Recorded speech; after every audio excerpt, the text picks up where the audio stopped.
Hey everyone, it's Rob Loferese with Daily Classics. Today is Thursday, January 25th, 2024. Each day I search thousands of classified car ads from the 1960s and up, and then handpick just a few worthy enough to recommend based on condition, originality, and affordability. If you're new to this channel, please subscribe. And if you enjoy the content, please like the video as well. Now let's get into today's feature car, and that is a 1991 C4 Corvette L98 5.7 liter V8 six-speed manual transmission with 43,000 original miles. The seller is asking $11,800. It's located in San Antonio, Texas. It was found on Craigslist and it was posted just 2 days ago. The fourth generation Corvette, had a long and successful production run from 1984 to 1996, with many special additions and upgrades along the way.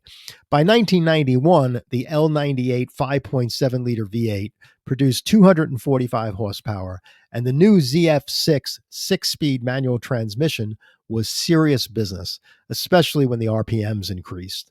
The styling changes basically featured a new front bumper that was a little smoother, more aerodynamic to give it a more modern look. And then, more importantly, the rear of the car adopted the ZR1 rounded rear fascia, which is really pretty. I think for that car, it bounces it off well. The interior of the car was basically a carryover with some functionality and material changes along the way. Now, let's do a little bit of walk around on the car and see what we can call out. When you look at the body is really beautiful. I don't see any gaps. I don't see mismatches in paint. I don't see any road rash or anything like that.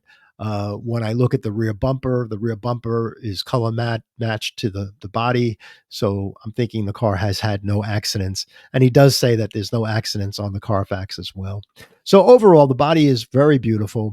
The only thing that's glaring that comes out very, sharp are these graphics on the car. And the graphic runs on both sides of the car as well as across the front nose of the car as well.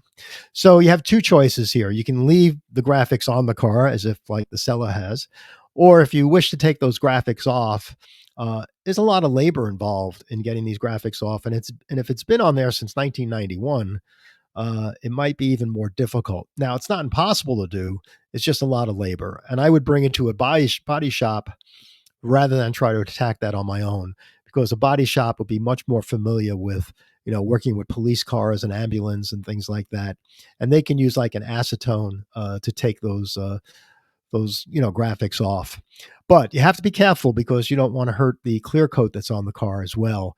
It may be a situation where you bring it to a body shop and he says, we can't do anything except for repainting the car. In that case, I would just drive the car as is. And then when it needs a paint job down the road, I would do a paint job.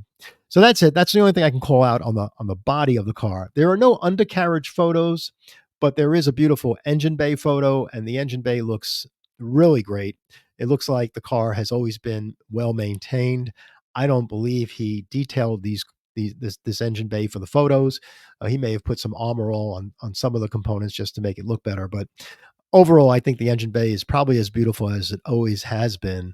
And if the engine looks that way, I'm thinking the undercarriage looks the same, and suspension components and things like that. Like any car of this age, even though the seller states that the tires are nice, they could be older tires, so you might have to expense tires. So that might be an expense that you'd have to put to the side. And tires on this car, you're going to be running over $1,100, $1,200. So between the tires and the graphics, you'll be doing some things to the car. I'm not saying that you have to have tires, but you should reserve that much for the tires. On the interior of the car, it's really beautiful. I mean, what you find with C4 Corvettes in particular, people hold on to the steering wheel when they get in the cars, and they show a rub on the steering wheel. The wheel is worn inconsistently, and that's only because people grab onto the steering wheel. And they actually, when you get into a C4, you should try to see if there's any play, because sometimes the actual steering column gets excessive worn and you have to change the bearing in the steering column and such. But I don't see that with this car. And because the seat cushions on the side look really nice and original. So the person took good care of this car. Even look at the gear shift. The gear shift knob is beautiful. The center console has no cracks or scrapes on a place where you put your keys. Um, I'm just thinking it's really nice. To be a little picky, and I'm really being over the top here. The car doesn't have an OEM radio, so the aftermarket radio, I'm just hoping that that was put in, using professional wiring and things like that. But I'm sure the owner of this car, whoever owned it, probably did the right job when it comes to installing the radio. So overall, the summary for me on this car, the headlines for me are: it's a low mileage car, it's an L98, it's a 6-speed transmission, and it's likely a rust-free Texas car. So I think overall it's priced really well and for its condition and miles, and I would say it's a strong buy. I would try to negotiate something on the graphics, and if I went there and I noticed the tires were the date on these tires were over 8 years old, I'd probably try to negotiate something on new tires. But it's one of those things where it's already worth $11,800 in my book anyway. So if he wouldn't give me anything for the graphic or tires, I'd probably buy it. But that's just me. Anyway, that wraps up today's Daily Classics car review. If you're not already a member of our Facebook group, which is dailyclassics.org, you can go there. When you go to the Facebook page, you'll see things like all the commentary that we get on the car. So when I put a car on Facebook, we'll have a whole bunch of commentary on the car that will go way beyond what I'm providing here on this short video. So that's kind of fun to do. And that's it. Basically join our Facebook group, and if you like the video, please subscribe to this YouTube channel, and we try to grow this channel so we can do a live Q&A, and also share with friends who like affordable daily classic cars. Thanks everybody. Enjoy, and we'll see you again real soon. Have a good night.